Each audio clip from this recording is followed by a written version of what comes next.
ഒരു പക്ഷവുമില്ലാതെ യുക്രൈനും റഷ്യയും തമ്മിലുള്ള യുദ്ധം തുടരുന്നു. അതേസമയം റഷ്യയ്ക്കുള്ളിൽ തന്നെ പെട്ടെന്നുള്ള ആക്രമണങ്ങൾ നടക്കുകയാണ്. അങ്ങനെയാണ് റഷ്യയിൽ കാർ ബോംബ് സ്ഫോടനത്തിൽ ഒരു റഷ്യൻ ജനറൽ കൊല്ലപ്പെട്ടത്. കഴിഞ്ഞ 4 മാസത്തിനിടെ ഇത് രണ്ടാം തവണയാണ് ഒരു ഉന്നത റഷ്യൻ ഉദ്യോഗസ്ഥൻ കൊല്ലപ്പെടുന്നത്. റഷ്യയുടെ ക്രിമിനൽ ഇൻവെസ്റ്റിഗേഷൻ സർവീസാണ് ഇക്കാര്യം സ്ഥിരീകരിച്ചത്. യുക്രൈനും റഷ്യയും തമ്മിലുള്ള യുദ്ധം വർഷങ്ങളായി തുടരുകയാണ്. യുദ്ധം അവസാനിപ്പിക്കാൻ അമേരിക്ക ഉൾപ്പെടെയുള്ള വിവിധ രാജ്യങ്ങൾ സജീവമായി ശ്രമിച്ചുകൊണ്ടിരിക്കുകയാണ്.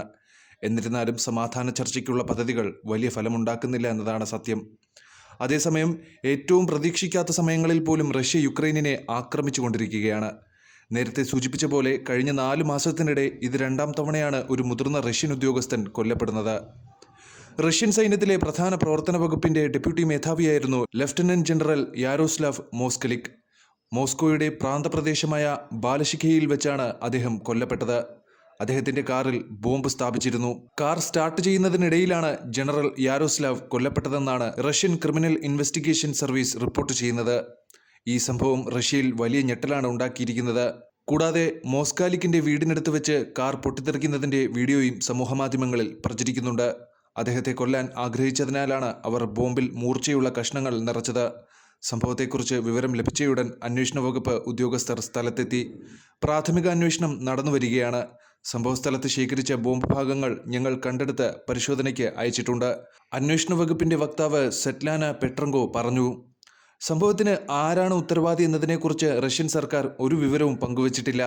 അതേസമയം റഷ്യൻ വിദേശകാര്യ മന്ത്രാലയ വക്താവ് മരിയ സക്കാരോവോ സംഭവത്തെ ഭീകരപ്രവർത്തനമായി അപലപിച്ചു. യൂറോപ്പിലെ യുദ്ധം എങ്ങനെ നിർത്താമെന്നതാണ് പ്രധാന ചോദ്യം.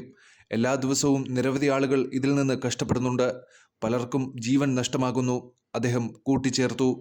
മുമ്പ് സൂചിപ്പിച്ചതുപോലെ റഷ്യയിൽ ഒരു മുതിർന്ന സൈനിക ഉദ്യോഗസ്ഥൻ ആക്രമണത്തിൽ കൊല്ലപ്പെടുന്നത് ഇത് രണ്ടാം തവണയാണ്. നേരത്തെ ഡിസംബർ 17-ന് ലഫ്റ്റനന്റ് ജനറൽ ഇഗോർ കിറിലോവ് കൊല്ലപ്പെട്ടു. സമാനമായ ഒരു ബോംബ് പൊട്ടിത്തെറിച്ച് അദ്ദേഹവും കൊല്ലപ്പെടുകയായിരുന്നു. അതായത് അദ്ദേഹത്തിന്റെ വീടിന് പുറത്ത് ഒരു ഇലക്ട്രിക് സ്കൂട്ടർ പാർക്ക് ചെയ്തിരുന്നു. ഇഗോർ പുറത്തേക്ക് വരുമ്പോൾ അതിനുള്ളിൽ ഒളിപ്പിച്ചു വെച്ചിരുന്ന ഒരു ബോംബ് പൊട്ടിത്തെറിച്ച് ഇഗോർ കൊല്ലപ്പെട്ടു. റഷ്യയുടെ റേഡിയേഷൻ, ബയോളജിക്കൽ, കെമിക്കൽ പ്രതിരോധ സേനകളുടെ തലവനായിരുന്നു ഇഗോർ. ആക്രമണം നടന്ന് ഏതാനും ദിവസങ്ങൾക്ക് ശേഷം യുക്രൈനിയൻ സൈന്യം അതിന്റെ ഉത്തരവാദിത്തം ഏറ്റെടുത്തു എന്നത് ശ്രദ്ധേയമാണ്.